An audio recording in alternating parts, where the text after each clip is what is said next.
మీ ఎలాంటి వ్యాపార ప్రకటనలకైనా వెంటనే మా ఛానల్ సంప్రదించండి. ప్రస్తుతం మనతో పాటు ప్రముఖ ఆధ్యాత్మికవేత్త, జ్యోతిష్య వాస్తు పండితులు, లలితాదేవి ఉపాసకులు బ్రహ్మశ్రీ నానాజీ పట్నాయక్ గారు ఉన్నారు. గురువుగారితో మాట్లాడేద్దాం. నమస్కారం గురువు. శ్రీమాత్రే నమః. 2026 ఫిబ్రవరి మాసం విశేషంగా వృశ్చిక రాశి వాళ్ళకి ఈ నెల ఎటువంటి ఫలితాలు ఉండబోతున్నాయి, ఏ విషయాల్లో ఎక్కువగా జాగ్రత్తలు పాటించాలంటారు?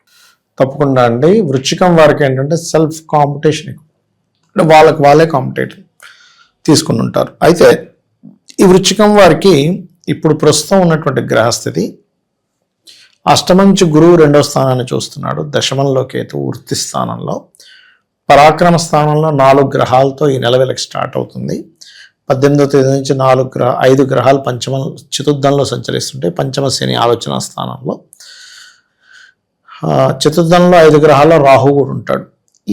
ఈ ప్లానటరీ పొజిషన్స్ అసలు ఈ నెల వీళ్ళకి ఎటువంటి ఫలితాలు ఇవ్వనున్నాయి, ఎటువంటి విషయాల్లో పర్టికులర్గా జాగ్రత్తగా ఉండాలి, ఏ దేవత ఆరాధన చేసుకోవాలి అనేటువంటి అంశాలు చెప్తుంది. నేనైనప్పటికీ కూడా చెప్పేస్తుంది ఈ సాక్షాత్ లలిత అమ్మవారిగా భావిస్తూ, ఫస్ట్ ఆఫ్ ఆల్ ఏంటంటే ఇక్కడ ఈ గ్రహాలు ఈ కాంబినేషన్స్ ఉన్నటువంటి వారికి మొట్టమొదటిగా అంటే ఫిబ్రవరి మాసంలో ఫస్ట్ 18 days ఆఫ్ పీరియడ్ ఎక్కువ చేంజెస్ ఇస్తుందండి. అంటే ఉన్న ప్రదేశం నుంచి మారడము, ధైర్యంగా కొన్ని స్టెప్స్ తీసుకోవడము, ఆ ధైర్యంగా కొన్ని స్టెప్స్ తీసుకునే విషయంలో కొంతమందితో కొంత ఘర్షణ ఏర్పడడం అనేటువంటిది ఇస్తుంది. అయితే ఎంతైనా సరే ఈ లగ్నానికి శుభుడు కాబట్టి గురువు అష్టమంలో ఉన్నందుకు ఇన్సూరెన్స్ రిలేటెడ్ మనీ కొన్నిసార్లు మనకి ఏదో కలిసి రావడం అంటూ ఉంటాం, అట్లా కలిసి రావడం 8,000 అనేది మీ పూర్వజన్మ పుణ్యాన్ని విత్డ్రాల్ చేసుకోవడం యాక్చువల్గా వస్తుంది. వీళ్ళు ఏదైనా ప్రాపర్టీస్ తీసుకోవడం కానీ, వాహనం కానీ, గృహం కానీ, స్థలం కానీ, ఏదైనా స్థలంలో డెవలప్మెంట్స్ కానీ 3rd and 4th వీక్స్ ఎక్కువ జరుగుతాయి. ఏదైనా కోర్సెస్ చేయడం, ఆన్లైన్ కోర్సెస్ చేయడం, ఇలాంటివన్నీ కూడా. అయితే ఏం చేస్తున్నా పంచమంలో శని ఉన్నందుకు వీళ్ళకి ఏమవుతుందంటే ఒక 3-4 విషయాల్లో డిలే అవుతూ ఉంటాయి. ఎలా అంటే వీళ్ళే కొన్ని విషయాలు అవతల వాళ్ళకి రెస్పాన్స్ ఇచ్చే విషయంలో లేట్ చేయడం వల్ల ఇక్కడ ఇబ్బంది పడతారు. పంచమ స్థానంలో శని ఉన్నప్పుడు అంటే ఏదైనా ఒక విషయం మీద నిర్ణయం తీసుకోవాలి, వెంటనే తీసుకోకపోవడం వల్ల లేదా మరీ లేట్ చేయడం వల్ల వెంటనే తీసేసుకుంటారు, ఒక్కోసారి బాగా లేట్ చేస్తారు. ఈ సమతుల్యత అనేటువంటిది ఇప్పుడు ఏదైనా లైఫ్ అనేటువంటిది ఏంటంటేనంటే ఎప్పుడు కూడా ఏ నిర్ణయాన్ని ఎప్పుడు తీసుకుంటున్నాము ఈజ్ మోస్ట్ ఇంపార్టెంట్. కరెక్ట్ టైంకి ఎలా అయితే మనం ఒక దగ్గరికి వెళ్తే ఎలా అయితే ఉంటుందో కరెక్ట్ టైంకి నిర్ణయం తీసుకోవడమే లైఫ్ అండి. కరెక్ట్ నిర్ణయం కరెక్ట్ టైంలో తీసుకోవాలి. రాంగ్ నిర్ణయం కరెక్ట్ టైంలో తీసుకున్నా వేస్టే. కరెక్ట్ నిర్ణయం కరెక్ట్ టైంలో తీసుకోవడమే అన్నిటికంటే గొప్పది. ఈ విషయాన్ని శని పంచమ స్థానంలో శని ఉన్నప్పుడు ఏం చేస్తాడంటే మన మైండ్ కంటే ఆలోచన స్థానంలో ఉన్నప్పుడు మనకు అనిపిస్తుంటుంది అట్లా, అంటే అట్లాగా సరే ఇప్పుడు అంత అర్జెంట్ ఏం లేదులే, తర్వాత చూద్దాంలే, తర్వాత మనం మళ్ళీ తీసుకున్నాం సరే అది ఆఫర్ అయిపోయింది సార్, ఇప్పుడు ఎక్కడుంది, అప్పుడు పెట్టారు ఇప్పుడు లేవంటాడు. అరే ఇదేంటి ఇలా అయిందా అంటే ఆలస్యం అమృతం విషయం అనేది మనం ఇక్కడ అప్లై చేసుకోవాలి. అలాగే బయట దేశాల్లో ఉండేటువంటి వారు అక్కడ ఏదైనా ప్రాపర్టీస్ తీసుకోవడం, వాహనం తీసుకోవడం, గృహం తీసుకోవడం, ఇట్లాంటివన్నీ కూడా చాలా ఎక్కువగా చూపిస్తున్నాయి చెప్పాలంటే.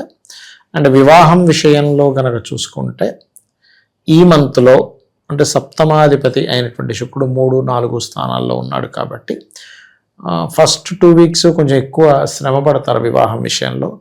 లాస్ట్ 2 వీక్స్ కొంచెం మదర్ తరపు బంధువర్గంలో వారి త్రూ ట్రై చేసుకోవడం, లేకపోతే ఆన్లైన్లో ఇప్పుడు మ్యాట్రిమోనీ సైట్స్లో ట్రై చేసుకోవడం వల్ల వీళ్ళకి కొంతవరకు ఛాన్సెస్ ఎక్కువగా ఉంటాయి చెప్పాలంటే. కాకపోతే ఇక్కడ దశమ స్థానంలో కేతు ఉన్నందుకు వచ్చిన గవర్నమెంట్ జాబ్ కూడా వద్దనుకోవడం, గవర్నమెంట్ జాబ్లో ఉండి కూడా మానేయాలనుకోవడం నేను చాలామందిని చూశాను అలా.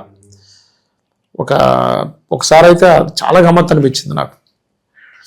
అమ్మ మీకు గవర్నమెంట్ జాబ్ ఉంది, నేను చెప్పాను మామూలుగా గవర్నమెంట్ జాబ్ ఉంది కానీ ఎక్కడో మీరు గ్యాప్ తీసుకోవాలనిపిస్తుంది అంటే, గ్యాప్ కాదు సార్ నాకు మొత్తం మానేయాలనిపిస్తుంది అన్నది. ఎందుకమ్మా అట్లా అన్న అంటే మీకు ఎంత వస్తుంది శాలరీ తక్కువ వస్తుంది అంటే, లేదు సార్ నాకు 70+ వస్తుంది.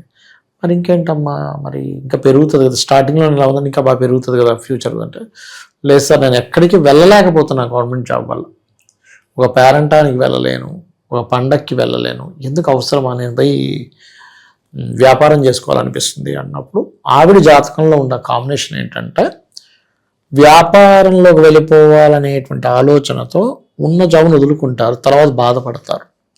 నేను ఒకటే చెప్పాను, అమ్మ మీకు అనుభవం ఉందా వ్యాపారంలో? లేదు సార్, బట్టలు అమ్మేద్దాం అనుకుంటున్నాను. కాదు, ఫస్ట్ మీరు అంత కావాలంటే లాంగ్ లీవ్ పెట్టుకోండి, ఒక 6 నెలలో సంవత్సరం. ఆ 6 నెలల సంవత్సరం వ్యాపారం పెట్టి చూడండి, మీకు అర్థమైపోద్ది వాట్ ఈజ్ వ్యాపారం, నేను ఎక్కడ సేఫ్గా ఉన్నాను అనేది. మీకు ఈ సమయం ఉద్యోగం వదిలేయాలనిపించే సమయం. అది ఒక్కొక్కసారి జన్మజాతకంలో మనకి కాంబినేషన్స్ వచ్చినప్పుడు మహాదశలు అంతర్దశలో ఇస్తుంది. ఇలా గోచారంలో 10th హౌస్లో కేతు ఉన్నప్పుడు కూడా మనకు అలా అనిపిస్తూ ఉంటుంది. అంటే ఏంటి, కేతు అంటే డిటాచ్, వదిలేయాలి, ఏం గవర్నమెంట్ జాబ్స్ ఎవడు చేస్తాడు, ఇవన్నీ ఆ ఫీలింగ్స్ ఇస్తూ ఉంటుంది. అందుకని వృశ్చికంలో పుట్టినటువంటి వారు నిత్యము గణపతి ఆరాధన, కాలభైరవుడి యొక్క ఆరాధన చేస్తేనేమో సరైన సమయంలో సరైన నిర్ణయాలు తీసుకుంటారు. కాలభైరవుడు కానీ ఆంజనేయ స్వామిని కానీ చేస్తే, గణపతిని ఎంత ధ్యానం చేస్తూ ఉంటే ఉన్న ఉద్యోగాన్ని వీళ్ళ చేతులారా స్వయంకృత అపరాధం చేయకుండా, వీళ్ళు స్వయంకృత అపరాధం చేసుకుని కొంతమంది వదిలేస్తుంటారు, అలాంటివి చేయకుండా ఉంటారు. ఎక్కువ ఇన్వెస్ట్మెంట్స్ చేయొచ్చు అంటారు, రిస్క్ తీసుకున్నా పర్వాలేదు. ఇన్వెస్ట్మెంట్స్ ఏదన్నా ప్రాపర్టీస్ కొనుక్కోవాలనుకోవడానికి ఎలా ఉంటుంది టైం ప్రస్తుతం వీళ్ళకి? వీళ్ళకి 3rd and 4th వీక్ చాలా ఎక్కువగా ఉందండి, తీసుకుంటారు కూడా ఆ టైంలో.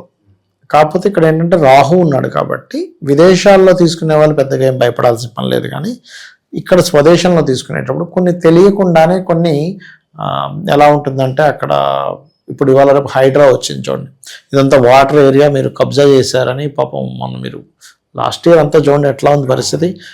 అప్పుడే ఇంకా గృహప్రవేశం చేసి ఆ తోరణాలు కూడా తీయలేదు, హైదరాబాద్ వచ్చి కొట్టేశాడు. ఇంకా అదేమంటారు, గుమ్మడికాయ అలాగే ఉంది, తోరణాలు అలాగే ఉన్నాయి, లోపల హోమం చేసిన హోమగుండం కూడా తెలియదు వాళ్ళు కనీసం.